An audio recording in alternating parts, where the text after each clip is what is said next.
I've been here before. I've been to Stoke before. This is my 4th political visit to Stoke. And the best previous visit was in this very hall in the run-up to the referendum.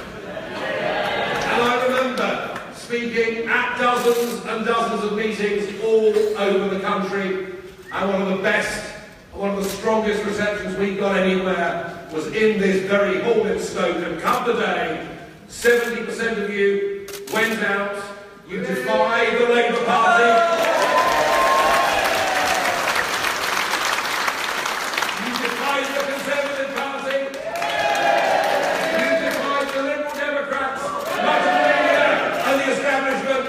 Cities like Stoke that led us to the greatest political revolution of our times.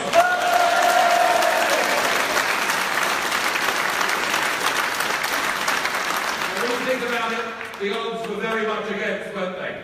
Nobody thought that Brexit was possible. Nobody believed we could do it. Nobody believed that we could beat the establishment. And the establishment themselves didn't believe we could do it. George Osborne's face the next morning was a picture, wasn't it?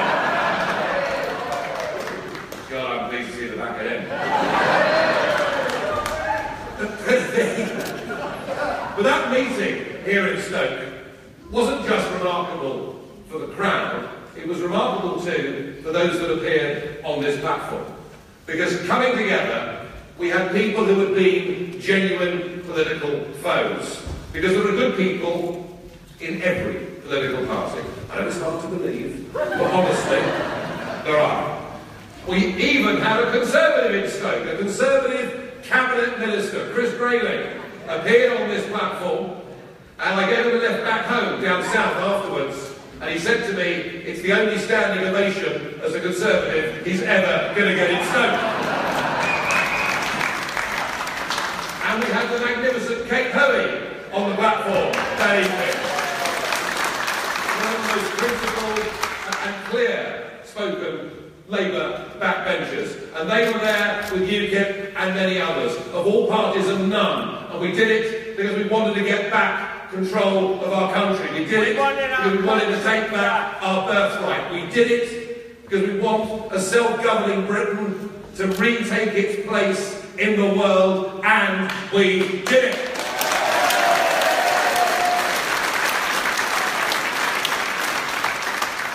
And I think where we are today is quite simple. We won the war, but we've yet to win the peace. Because I still do not trust the majority of our political class in Westminster. You think about it. It's over 7 months since we voted. It's a family show. Nothing has happened. Our borders are still completely open to nearly 500 million people.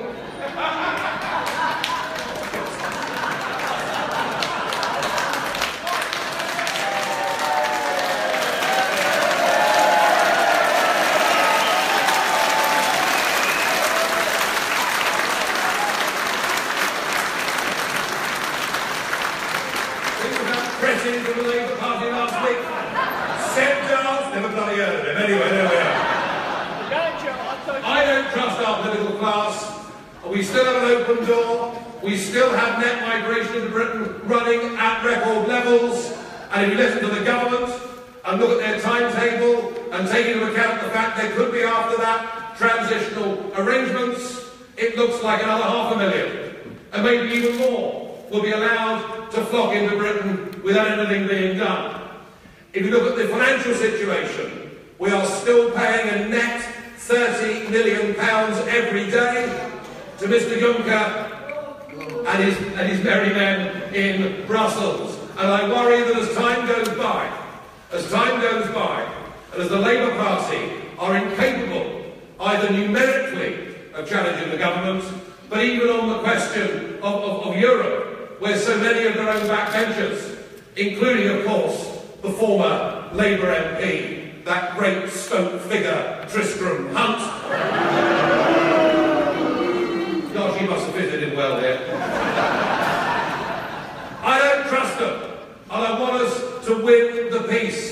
and we win the peace, and we can do it actually, and make a very big step towards it, here in this by-election on February the 23rd. We can do it.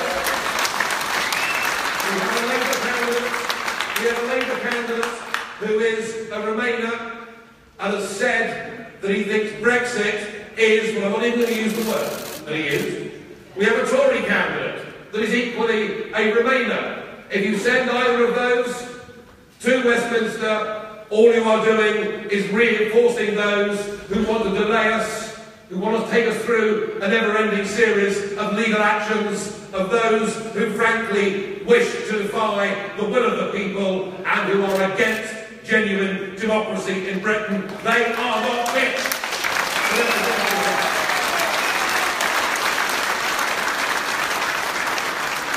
But there is an opportunity. There is an opportunity to do something really quite dramatic. Now, this happens. You can ask questions later on, son, but don't interrupt me now, please, because I'm enjoying myself, even if they're not. But you will get a... Oh dear, you see, some people can't be grown up. It's busy, really, isn't it?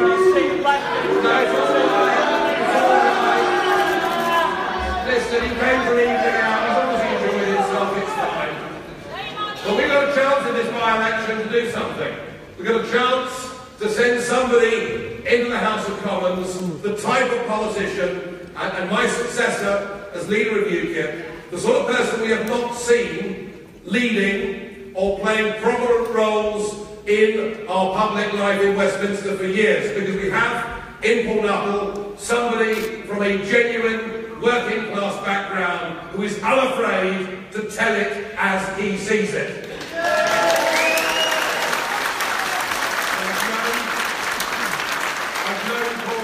I've worked with Paul over many, many years. He's not actually quite as fierce as he looks sometimes, but he's not frightened to say what he thinks, and he will stand up and he will call the government to account, and he will expose the fact that the Labour Party is now not the Labour Party that it was for much of the last 100 years. The Labour Party has been hijacked.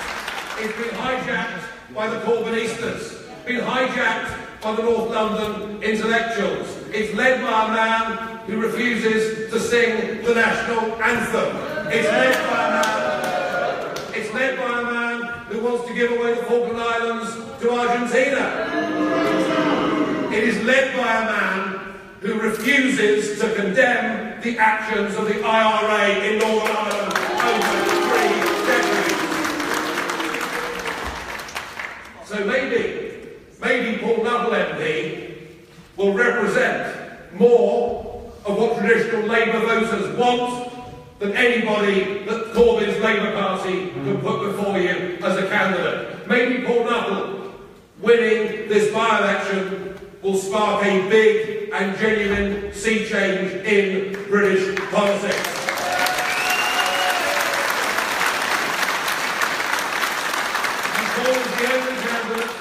He's the only candidate that can beat the Labour Party in this constituency. So we need supporters of Brexit, whether they in the past have been Conservative voters or Liberal Democrat voters, or whether they've never voted before the referendum itself. We need them to come together behind Paul as we, from our different parties, came together on this stage during the referendum. This is one of the most important by-elections we've seen in modern political times.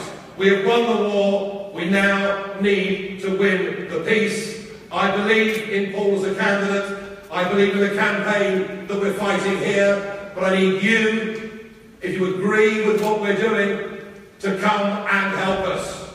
We need the People's Army's battalion of Stoke to get behind this campaign. We need you to put up posters, we need you to help us deliver leaflets. We need you to help us get people down to the polling booth on the 23rd of February. And if we all collectively, those of us that believe in this, do it, then he will win. And I want him to win. Not just for the cause, not just for him, but because I put 1,000 quid on him and even to do so.